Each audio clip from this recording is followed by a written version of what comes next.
Bonjour, chers frères et sœurs dans le Seigneur. Nous sommes encore là pour continuer notre étude. La semaine passée, nous avons parlé de la force de l'unité. Et aujourd'hui, nous parlerons des obstacles à l'unité du corps de Christ. Vivre ensemble, frères et sœurs, n'est pas chose facile. Malgré nos différences, rester ensemble, travailler ensemble n'est pas facile, mais ce n'est pas impossible. Il suffit simplement qu'on puisse braver certains obstacles. Et par la parole de Dieu ce matin, nous allons parcourir quelques obstacles à l'unité du corps de Christ. Le premier obstacle que je m'en vais souligner est le suivant. L'orgueil. L'orgueil nous empêche de vivre ensemble. Rester ensemble. Pourquoi? Parce qu'on considère certains comme étant inférieurs. Il y en a qui se considèrent supérieurs aux autres. Et comme ça, ils ne peuvent pas rester ensemble. N'oublions pas que c'est à cause de l'orgueil de Lucifer qui a voulu s'égaler à Dieu qu'il a été précipité sur la terre. Et aujourd'hui, il introduit l'orgueil dans nos vies, nous empêchant de travailler ensemble, frères et sœurs. Toutes les fois où nous refusons de reconnaître les compétences de l'autre, de reconnaître la valeur de l'autre dans la maison de Dieu, nous sommes orgueilleux. Et cela est un blocage à l'unité du corps de Christ. Par orgueil, les gens se séparent. Par orgueil, tout le monde veut être chef. Et c'est ce qui amène trop de divisions. Tout le monde veut être chef. L'orgueil. Méfions-nous de ce venin mortel, l'orgueil, qui divise le corps de Christ. Et 1 Corinthiens, le chapitre 4, verset 7 nous dit ceci.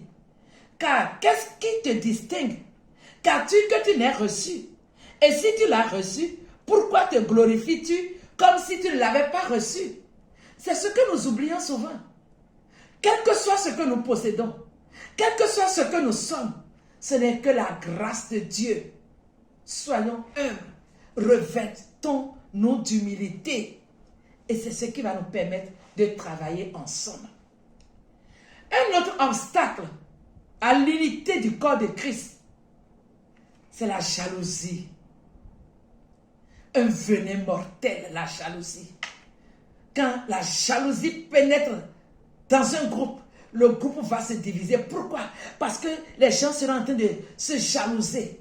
Et malheureusement, dans le corps de Christ, on est jaloux des ministères des autres. C'est Dieu qui donne. C'est Dieu qui donne les dons. Les dons spirituels, c'est Dieu qui donne. Au lieu de se mettre à combattre ton frère à cause du don qu'il a, par pure jalousie, prie et demande à Dieu de t'accorder un don aussi. Vous voyez dans l'Ancien Testament ce que la jalousie a créé comme problème. Myriam, la sœur de Moïse même, à un moment donné, pendant la traversée du désert, Myriam qui était prophétesse, elle avait son don, son talent. À la traversée de la mer Rouge, c'est elle qui a mobilisé les femmes, ils ont chanté, loué le Seigneur, elle avait un talent. Mais à un moment donné, la jalousie est entrée dans son cœur. Elle a commencé par dire, est-ce que c'est par Moïse seul que Dieu parle? Dieu nous parle nous aussi. Cette parole a fait que Dieu l'a frappé de lèpre. Et cela a bloqué la marche du peuple pendant 7 jours. Bien-aimés dans le Seigneur, aujourd'hui également dans le domaine spirituel, il y a beaucoup de choses qui sont bloquées dans l'église à cause de quoi? Nos jalousies. La Bible dit, là où 2 ou 3 s'accordent pour demander quelque chose, la chose leur sera donnée. Mais voilà que nous sommes ensemble pour prier et on est jaloux du ministère de l'autre, jaloux de celui qui dirige, jaloux de celui qui a tel don. Et nous voulons prier ensemble. Ça bloque nos bénédictions. Combien de bénédictions sont bloquées aujourd'hui à cause de nos jalousies? Des bénédictions retardées, des bénédictions ratées. À cause de quoi? La jalousie. Que le Seigneur nous en délivre totalement, qu'il nous en délivre de toute forme de jalousie. Un troisième obstacle à l'unité du corps de Christ, c'est l'absence de l'amour fraternel. Nous parlons de l'amour fraternel, mais nous ne nous aimons pas. Et n'oublions pas ceci. Nous ne sommes pas des concurrents dans la maison de Dieu. Nous ne sommes pas en compétition dans la maison de Dieu, mais nous devons nous aider les uns les autres. Nous devons être comme une famille, comme une équipe. Cherchons à gagner ensemble la bataille. Cherchons à atteindre ensemble le but. Cherchons à atteindre ensemble le royaume de Dieu. Que les forts aident les faibles. Ceux qui sont forts dans la foi soutiennent les faibles. Si quelqu'un tombe, que l'autre le relève. Mais comment l'autre peut le relever s'il ne l'aime pas? Quelle est notre attitude face à nos frères, à nos sœurs qui rétrogradent? Par manque d'amour, le je m'en foutisme s'est installé, l'individualisme s'est installé, on ne se préoccupe de personne et tout ceci divise davantage le corps de Christ. On raconte l'histoire des paralytiques qui devraient compétir dans un stade. Ils étaient dans leur vélo et ils doivent courir et le premier devait gagner un prix.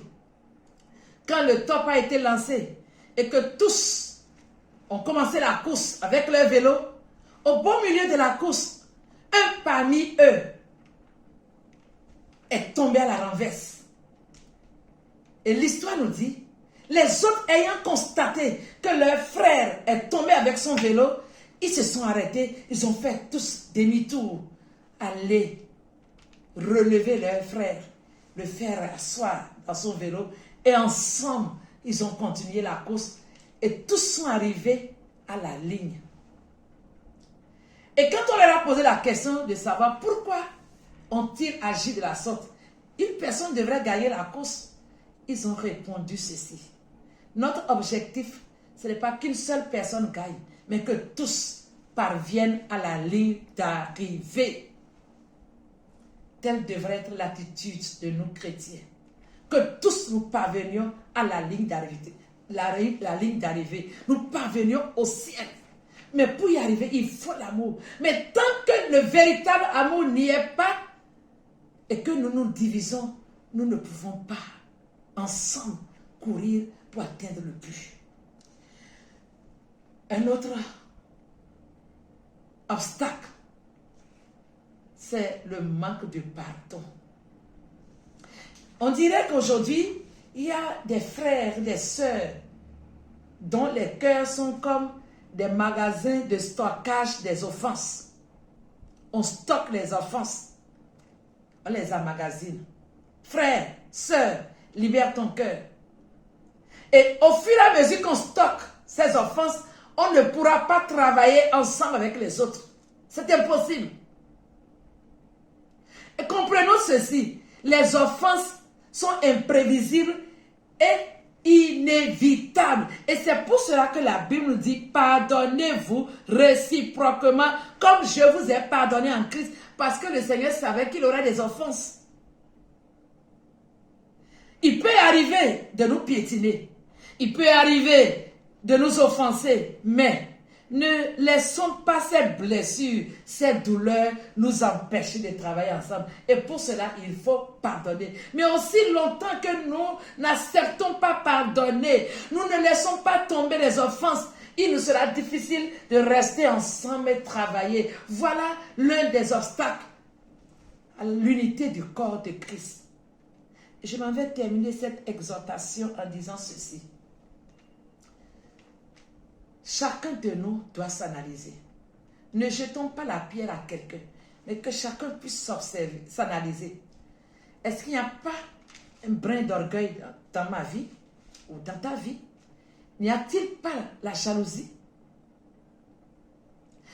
Est-ce que tu aimes véritablement les frères et sœurs en Christ? Est-ce qu'en toi, on peut trouver le pardon tel que Jésus l'a recommandé? Pardonnez-vous les uns des autres. Tout ceci constitue les œuvres de la chair. Cela veut dire que les œuvres de la chair nous empêchent de travailler ensemble. Et comment pouvons-nous dire que nous sommes enfants de Dieu, lavés par le sang de l'agneau, nés de nouveau, quand nous laissons la chair nous dominer? Nous laissons la chair nous dicter sa loi. Et l'Église est ce qu'elle est aujourd'hui. Puisse le Saint-Esprit continuer à parler au cœur de chacun de nous et que nous puissions nous repentir de toutes ces œuvres de la chair qui nous empêchent de vivre ensemble. Voilà le message du Seigneur pour chacun. Et qu'au cours de cette semaine, chacun puisse analyser sa propre vie, sa collaboration avec les autres dans l'Église. Que Dieu vous bénisse. Agréable semaine. Shalom.